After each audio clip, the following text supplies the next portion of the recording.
ദൈവ തിരുനാമത്തിന് മഹത്വം ഉണ്ടായിരിക്കട്ടെ. കർത്താവിൽ പ്രിയപ്പെട്ടവരെ, നിങ്ങൾക്ക് ഏവർക്കും എൻ്റെ സ്നേഹവന്ദനം.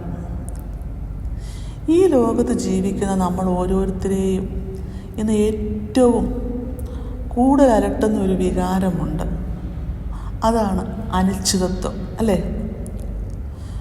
നമ്മുടെ എല്ലാം ജീവിതം ഒരു യാത്രയാണ്.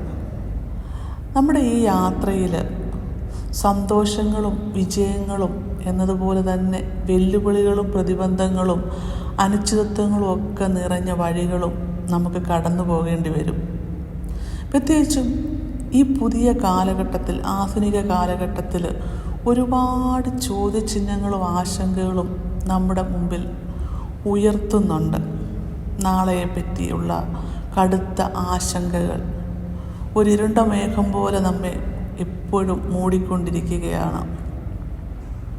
നമ്മുടെ സ്വന്തം വാർദ്ധക്യത്തിൽ ആശ്രയമില്ലാതെ നമ്മൾ ഒറ്റപ്പെട്ടു പോകുമോ എന്ന ഭയം, ശരീരത്തെ കാർന്നു തിന്നുന്ന രോഗങ്ങളെപ്പറ്റി ഉള്ളുപൊള്ളുന്ന ചിന്ത പലരെയും രാത്രികളിൽ ഉറങ്ങാൻ പോലും അനുവദിക്കത്തില്ല. നമ്മുടെ കുട്ടികളുടെ ഭാവികൾക്ക് ഒരു ഉറപ്പ് നൽകുവാൻ കഴിയുമോ? ഇങ്ങനെ കുറേ തീരാത്ത ചോദ്യങ്ങൾ മനസ്സിൽ കിടന്ന് കറങ്ങിക്കൊണ്ടിരിക്കുക. നമ്മുടെ കയ്യിലുണ്ടായിരുന്ന ഉറപ്പുകളെല്ലാം മണൽ കണക്കെ ചോർന്നു പോകുന്ന ഒരവസ്ഥ ആണ്. പ്രിയപ്പെട്ടവരെ, ചുരുക്കത്തിൽ നമ്മുടെ ജീവിതത്തിൻ്റെ കടിഞ്ഞാണുകൾ എപ്പോഴോ നമ്മളെ വിട്ട് അകന്നുപോയോ എന്നൊരു ഭീകരമായ ശൂന്യത ഇന്ന് പലരുടെയും ഹൃദയങ്ങളിൽ അനുഭവപ്പെടുന്നുണ്ട്. എന്നാൽ ഈ ഭയങ്ങളെയും ആശങ്കകളെയും ഒക്കെ എങ്ങനെ നമുക്ക് മറികടക്കാൻ കഴിയും?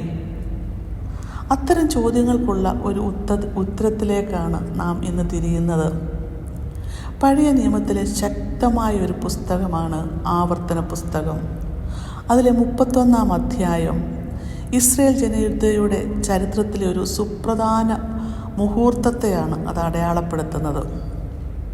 ഈ അധ്യായത്തിലെ മോശയുടെ വാക്കുകൾ അന്നത്തെ ഇസ്രായേൽ മക്കൾക്ക് മാത്രമല്ല, ഈ 21-ാം നൂറ്റാണ്ടിൽ ജീവിക്കുന്ന നമുക്കും വലിയൊരു വെളിച്ചവും പ്രത്യാശയും ഒക്കെ നൽകുന്നുണ്ട്.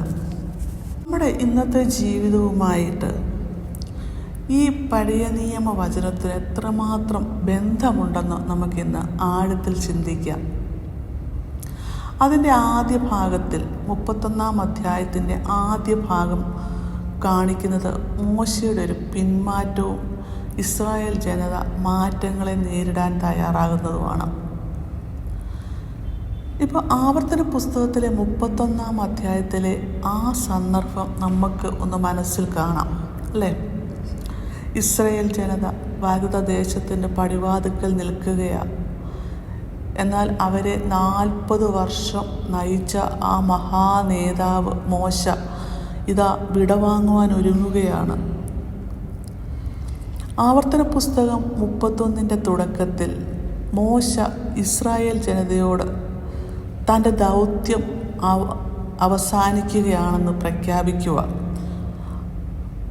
2-ാം വാക്യത്തിൽ പറയുന്നു, എനിക്ക് ഇന്ന് 120 വയസ്സായി, ഇനി എനിക്ക് യാത്ര ചെയ്യുവാൻ കഴിയുകയില്ല എന്ന് അദ്ദേഹം പറയുകയാണ്. 40 വർഷം അവരെ മരുഭൂമിയിലൂടെ നയിച്ച് അത്ഭുതങ്ങൾ കണ്ട, അല്ലെങ്കിൽ അവനിൽ നിന്ന് അത്ഭുതങ്ങൾ കണ്ട, ദൈവത്തോട് സംസാരിച്ച ആ ഒരു മഹാനായ നേതാവ് ഇനി ഇല്ല എന്നുള്ളൊരു സത്യം ഇസ്രായേൽ മക്കൾ മനസ്സിലാക്കുകയാണ്. അതവർക്ക് വലിയൊരു ഞെട്ടലായിരിക്കണം, ഒരു വലിയ മാറ്റമാണ്. മോശയെപ്പോലെ ഒരാൾ വിട്ടുപോകുമ്പോൾ ഇനി എന്ത് എന്നൊരു ഭയവും ആശങ്കയും ഒക്കെ അവർക്കുണ്ടായി. പ്രിയപ്പെട്ടവരെ, ഈ ഭയമൊക്കെ ഇന്നും നമ്മളിലുണ്ട്.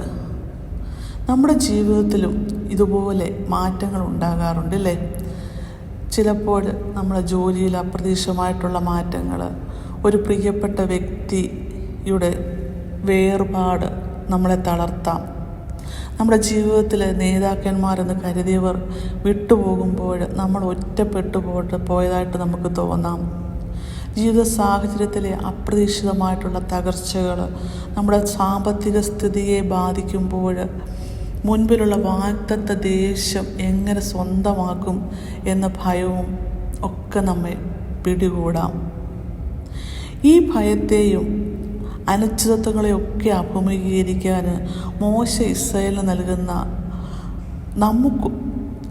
നമുക്കുള്ളതുമായിട്ടുള്ള 3 പ്രധാന ആഹ്വാനങ്ങളാണ് ഈ അധ്യായത്തിൻ്റെ ഒരു സാരമായിട്ടുള്ളത്. എന്തൊക്കെയാണ് ആ 3 പ്രധാന ആഹ്വാനങ്ങൾ?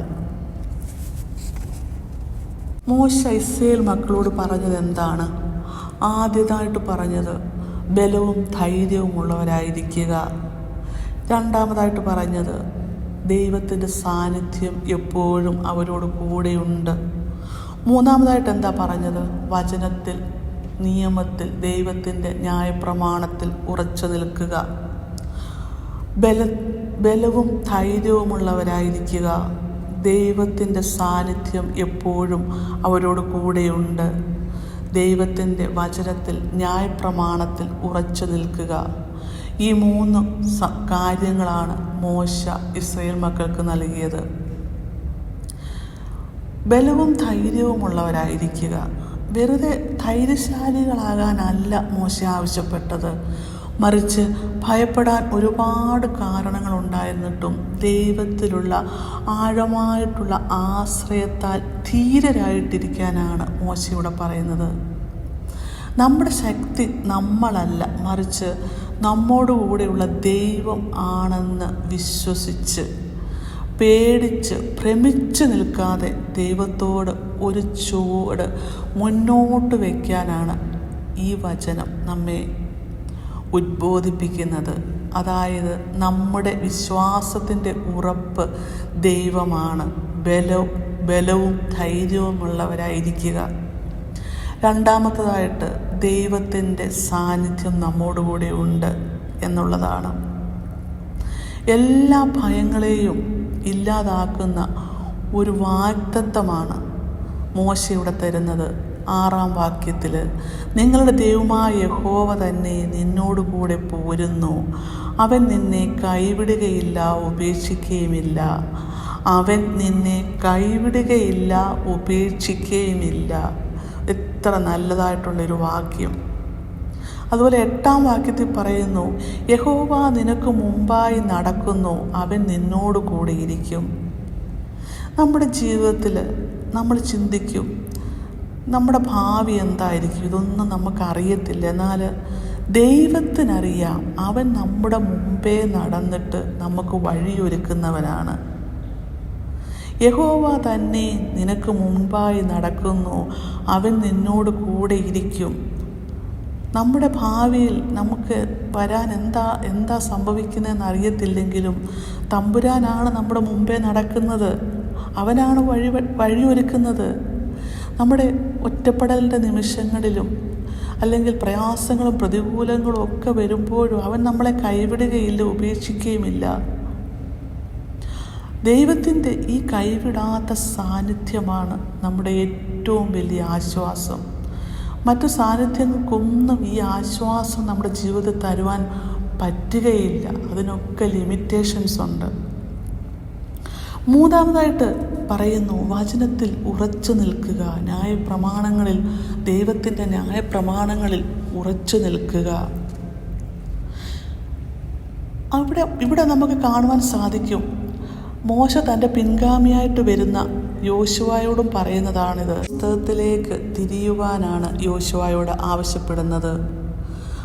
അതായത് വചനമാണ് നമ്മുടെ വഴിവിളക്ക്.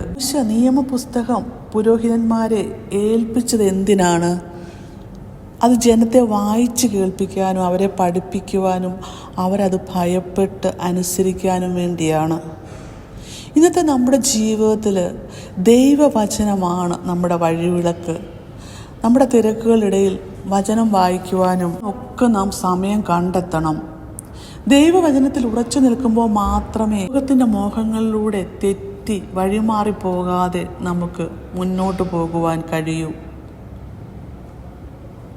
പ്രിയപ്പെട്ടവരെ, നാം ഈ പ്രസംഗത്തിൻ്റെ അന്ത്യത്തിലേക്ക് വരുമ്പോൾ മോശയുടെ ആ ശബ്ദം നമ്മുടെ കാലഘട്ടങ്ങളിലേക്കും മുഴങ്ങുകയാണ്.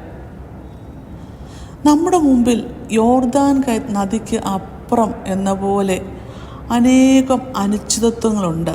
എങ്കിലും ഒരു കാര്യം വ്യക്തമാണ്, നമ്മുടെ ജീവിതത്തിൻ്റെ യാത്രയുടെ യഥാർത്ഥ നേതാവ് മോശയേക്കാൾ വലിയവനായ ദൈവമാണ്. പ്രിയപ്പെട്ടവരെ, നിങ്ങളുടെ സാമ്പത്തിക ഭാരം നിങ്ങളുടെ ഉറക്കം കെടുത്തുന്നുണ്ടോ?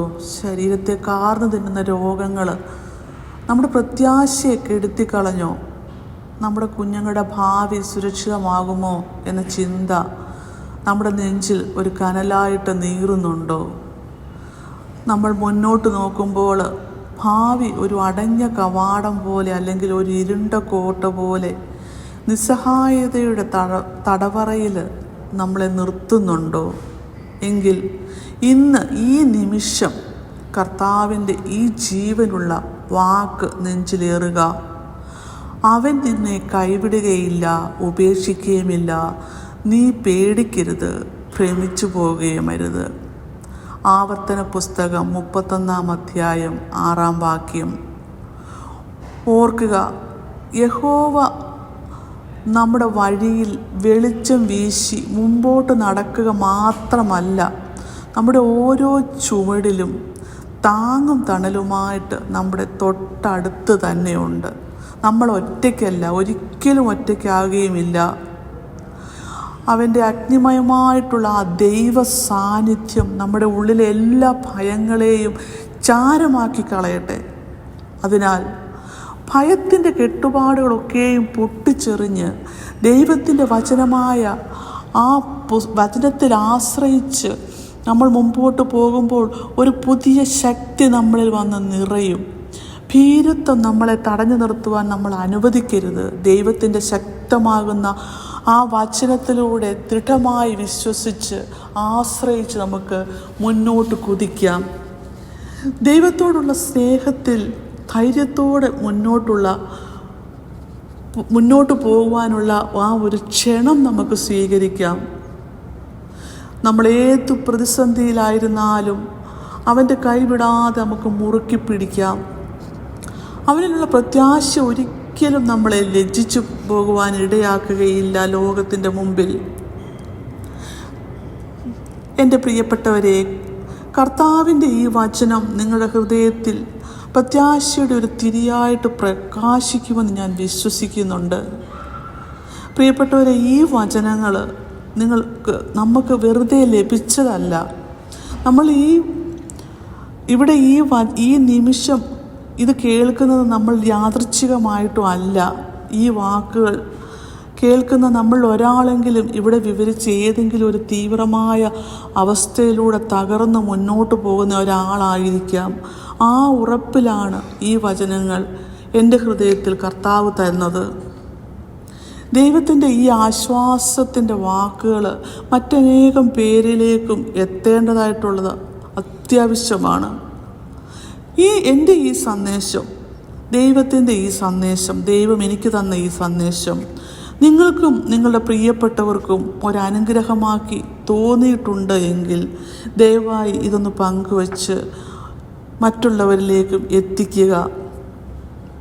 അതുപോലെ തന്നെ ദൈവവചനത്തിൻ്റെ കൂടുതൽ വെളിച്ചം നമ്മുടെ ജീവിതത്തിലേക്ക് ലഭിക്കുവാനായിട്ട് ഈ ചാനൽ സബ്സ്ക്രൈബ് ചെയ്ത് എന്നോട് കൂടെ ഉണ്ടായിരിക്കണമെന്ന് സ്നേഹത്തോടെ അഭ്യർത്ഥിക്കുന്നു. നമ്മോടൊപ്പമുള്ള ദൈവത്തിൻ്റെ സാന്നിധ്യത്തിൽ ബലവും ധൈര്യവുമുള്ളവരായി ജീവിക്കുവാൻ കർത്താവ് നമ്മളെ ഓരോരുത്തരെയും സഹായിക്കട്ടെ. നിങ്ങൾക്കെല്ലാവർക്കും എൻ്റെ പ്രാർത്ഥനയും സ്നേഹവും കർത്താവ് സമൃദ്ധമായിട്ട് നമ്മളെ അനുഗ്രഹിക്കട്ടെ. ആമേൻ.